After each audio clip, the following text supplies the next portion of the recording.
নমস্কার। আজকে আপনাদের জন্য নিয়ে এসেছি এঁচোড় চিংড়ির রেসিপি। এঁচোড় চিংড়ি বানানোর জন্য প্রথমেই এঁচোড়টাকে কেটে নিয়েছি। এরপর হলুদ জলে কিছুক্ষণ রেখে প্রেসার কুকারে একটু সেদ্ধ করে নেব।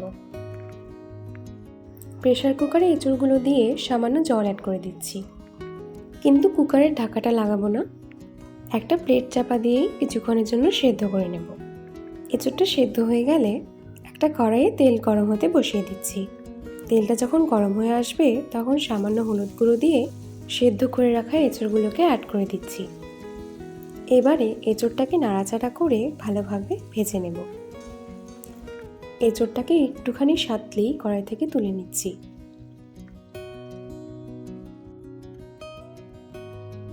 এবারে সেই একই তেলে সামান্য পরিমাণে হলুদ গুঁড়ো অ্যাড করে ডুমো ডুমো করে কেটে রাখা আলুগুলোকে অ্যাড করে দিচ্ছি।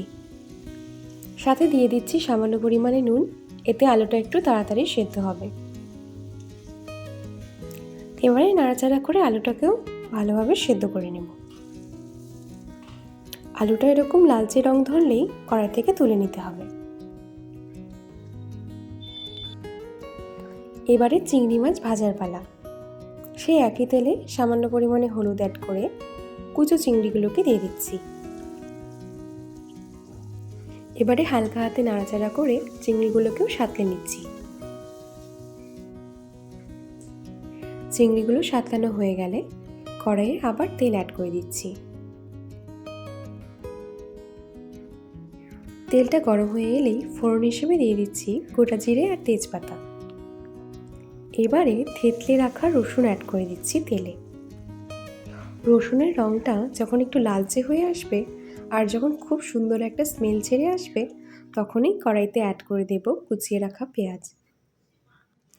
সাথে দিয়ে দিচ্ছি কয়েকটা রসুনের কোয়া।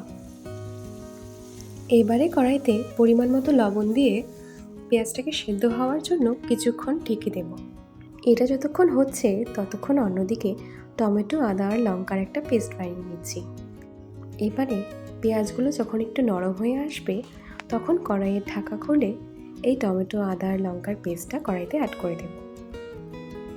কড়াইয়ে মশলাটা ভালোভাবে নাড়াচাড়া করছি যাতে নিচে না লেগে যায়। চিংড়ি মাছের খোসা ভালোভাবে ধুয়ে পরিষ্কার করে একটা পেস্ট বানিয়ে রেখেছিলাম। এখন সেই পেস্টটা কড়াইতে অ্যাড করে দেব। আপনারা চাইলে এই পেস্টে কয়েকটা কুচো চিংড়িও অ্যাড করে দিতে পারেন। এতে কিন্তু সমস্ত তরকারিতে ফ্লেভারটা খুবই ভালো আসবে। এইবারে মশলাটাকে কিছুক্ষণ কষিয়ে ঢাকা দিয়ে দিচ্ছি। মশলাটা কিছুক্ষণ কষালেই কিন্তু এরকমভাবে চতুর্দিকে তেল ছেড়ে আসবে। এই পর্যায়ে আমাদের নিত্যদিনের যে গুঁড়ো মশলাগুলো সেগুলো অ্যাড করে দিচ্ছি, যেরকম হলুদ গুঁড়ো, জিরে গুঁড়ো আর ধনে গুঁড়ো। শুকনো মশলার সাথে নিচে না লেগে যায় তাই কিন্তু এই মুহূর্তে অনবরত নাড়তে থাকতে হবে। এখনই মশলায় অ্যাড করে দিচ্ছি স্বাদ অনুযায়ী লবণ। এভাবে 2-4 মিনিট ভালোভাবে নেড়েচেড়ে কষিয়ে নেব। মশলাটা যখন পুরোপুরি কষে আসবে তখনই কড়াইতে অ্যাড করে দিচ্ছি আগে থেকে সেদ্ধ করে ভেজে রাখা এঁচোড়গুলোকে। এঁচোড়টাকে কড়াইতে দিয়ে ভালোভাবে নেড়েচেড়ে নিচ্ছি। এরপরে কড়াইতে অ্যাড করে দেব আগে থেকে ভেজে রাখা আলু আর চিংড়ি মাছগুলোকে। এবারে সমস্ত কিছুই ভালোভাবে মিশিয়ে নেব। সব কিছু তো মোটামুটি সেদ্ধ করাই আছে, তাই রান্না করতে কিন্তু বেশিক্ষণ সময় একদমই লাগবে না। এই পর্যায়ে কড়াইতে গরম জল অ্যাড করে দিচ্ছি। আপনারা যতটা পরিমাণে ঝোল রাখতে চান ততটাই গরম জল অ্যাড করবেন। ঝোলের স্বাদটাকে ব্যালেন্স করার জন্য অ্যাড করে দিচ্ছি 1/2 চামচ চিনি। এরপর ঝোলটাকে ভালোভাবে ফুটিয়ে নেব।